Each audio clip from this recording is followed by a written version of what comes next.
Hey everybody, Jay Super Awesome here. I would like to welcome you all to week number 34 of the TheHORRORman's SlashBack Saturday Challenge. This week's slasher movie theme is City Slasher, and I will be giving my review for LA Slasher. Okay, so getting into the plot for this one. Driven to rage over the tasteless excess of reality television stars, a self-appointed cultural crusader kidnaps and brutally kills several very famous nobodies. The media and general public in turn begin to question if society is better off without them. Reality doesn't just bite, it kills.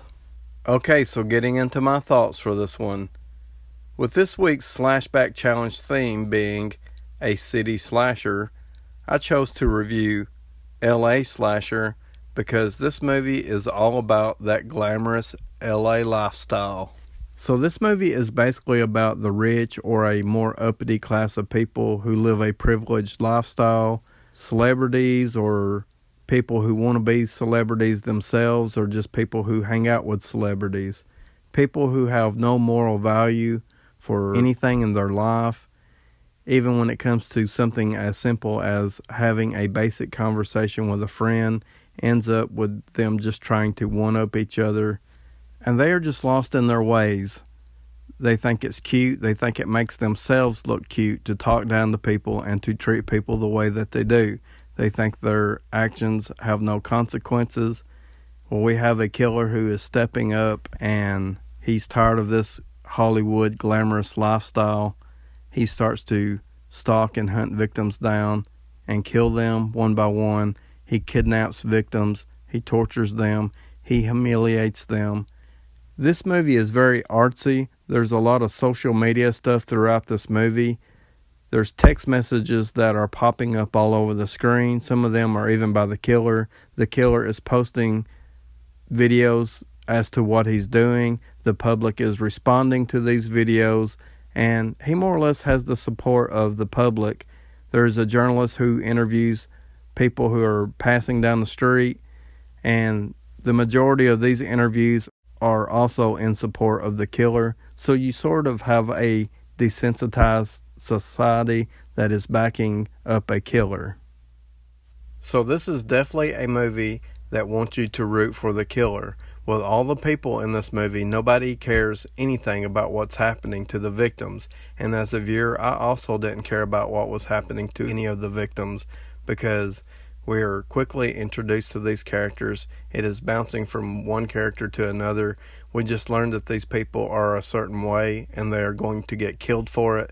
That's just the setup of the movie. So there's no story about good versus evil. This is more of a story about evil versus delusional airheads.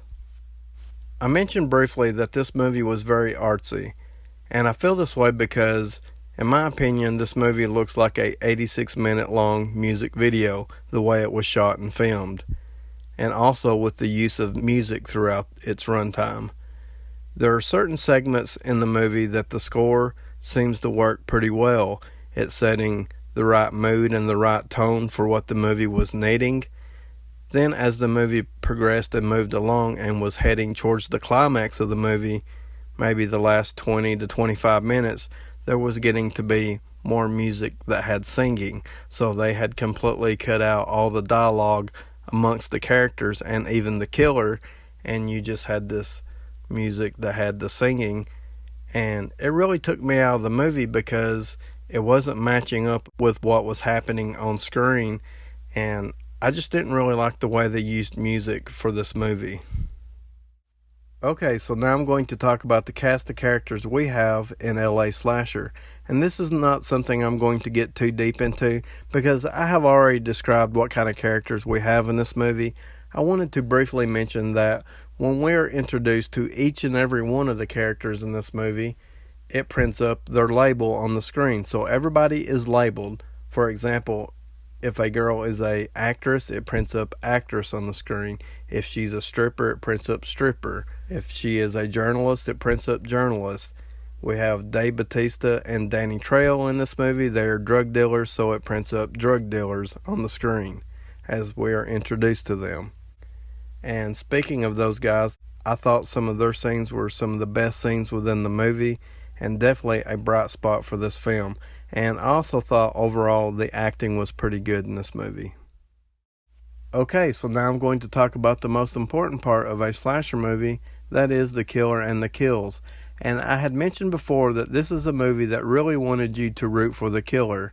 It's something that they absolutely had to get right because there was almost little to no attempt at any likable characters in this movie, so they are more or less forcing you to like this killer, and as it turns out, I think he's just decent at best. I really like his look. He has a really cool look to him. He wears a white suit with a white mask, and it makes a really neat effect when he kills a victim and he gets the blood splatter all over himself, so it just looks really cool. As far as his motivation for killing people because he don't like their lifestyles, I feel like is a pretty lame reason for killing people. So overall, I think this killer is just pretty decent. Or average at best, I guess I should say. And I also wanted to mention that this killer comes off as being very preachy to me. He will go off on these rants and complaining about people with the way they're living and their lifestyles. He can come off as being pretty preachy in my opinion. And with the tone and the sound of his voice, really comes off as being pretty annoying to me. As far as the kills go within this movie, we have a pretty wide variety of kills. Someone gets drowned, someone gets run over by a car, someone gets shot, and the killer likes to use a machete. He likes to kidnap, torture his victims. So overall, I feel like the kills are pretty decent. This is going to be a hard movie for me to recommend. I feel like if you collect slasher movies, that you will want this one for the collection. There is some entertainment to be had with it, but if you are a person who likes the characters just as much as you like the killer, I guess maybe I should say a thicker plot, then this might not be the movie for you.